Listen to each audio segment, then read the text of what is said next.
और इस वक्त की बड़ी खबर आ रही है, भारत सरकार ने गैंगस्टर गोल्डी बराड़ को आतंकी घोषित कर दिया है। केंद्रीय गृह मंत्रालय ने इसे लेकर नोटिफिकेशन भी जारी कर दिया है। गोल्डी बराड़ अभी कनाडा में रह रहा है और कनाडा में इस वक्त उसकी मौजूदगी है, लेकिन यहां भारत में उसको आतंकी घोषित कर दिया गया है। इसके लिए गृह मंत्रालय की ओर से एक नोटिफिकेशन बाकायदा जारी किया गया। कई सारी आतंकवादी गतिविधियों में भी ये शामिल रहा है। यूएपीए के तहत आतंकी घोषित किया है गोल्डी बराड़ और लॉरेंस बिश्नोई गोल्डी बराड़ को अपना बड़ा भाई मानता है। इसके अलावा आपको बताएं, गोल्डी बराड़ लॉरेंस बिश्नोई के साथ साथ कई और ऐसे गैंगस्टर्स हैं जिनके लिए काम करता है, लेकिन सिद्धू मूसेवाला मर्डर केस में इसका नाम आने के बाद से ही और ज्यादा ये लाइमलाइट में आया।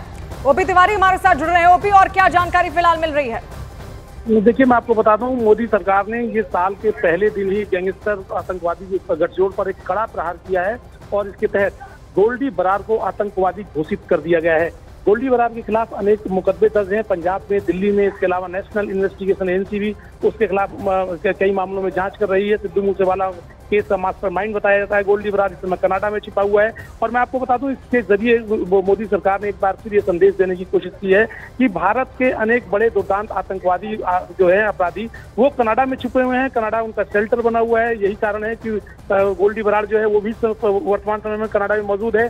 तो कनाडा जो है बेसिकली वो एक आतंकवादी और अपराधी गठजोड़ का शेल्टर बन गया है। लेकिन मोदी सरकार ने साल के पहले दिन इस गठजोड़ पर कड़ा प्रहार करते हुए गोल्डी बराड़ पर आतंकवादी घोषित कर दिया। और अब इंटरपोल सहित तमाम देशों की पुलिस अगर भारत सरकार रिक्वेस्ट करती है तो उसके खिलाफ यूएपीए के तहत, क्योंकि यहाँ मुकदमे दर्ज हैं, तो अन्य देशों की सरकार से आतंकवादी निरोधक अधिनियम के तहत उसके खिलाफ कार्रवाई करेंगी। और अब संभवतः उसके ऊपर ज्यादा प्रेशर पड़ेगा कि उसे पकड़कर भारत सरकार को सौंपें। जी शुक्रिया ओपी।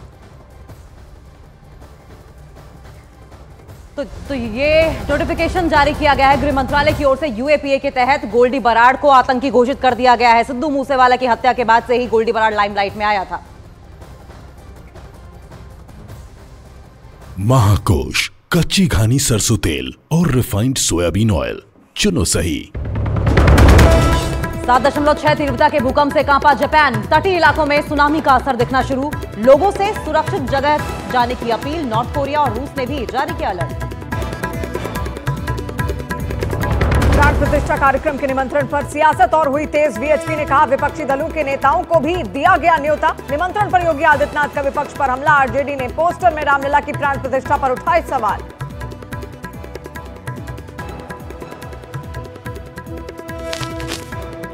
अयोध्या का नाम लेने में जिनको संकोच होता था, आज वे भी कहते हैं कि हमें भी निमंत्रण मिलेगा तो हम भी जाएंगे। क्या भगवान के दर्शन के लिए इनकी मध्यस्थता की जरूरत है? ये होते कौन है निमंत्रण देने वाले? जब मन होगा जाएंगे।